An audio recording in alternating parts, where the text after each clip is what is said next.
আমার হুসাইন শহীদ হয়ে গেছে কারবালার ময়দানে, আমি যাইতেছি।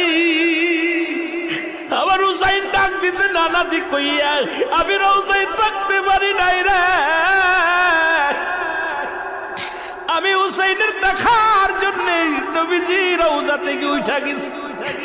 আলেমরা সব ইবনে আব্বাস বলে আমি স্বপ্নের মধ্যে দেখেছিলাম আমার রাসূল ডাক দে বলে, মক্কা মদিনার মানুষেরা রে আর ঘুমাস না, আর তোরা ঘরের মধ্যে থাকিস না। আমি নবীর রওজায় ঘুমাইতে পারি নাই, কান্না সহ্য করতে পারি নাই। ওদিন আমিও ফাতেমার নদীও না আমি সহ্য করতে পারি নাই। আমার হুসাইন যখন ডাক দিয়েছিল না নাজিয়া মুহাম্মাদ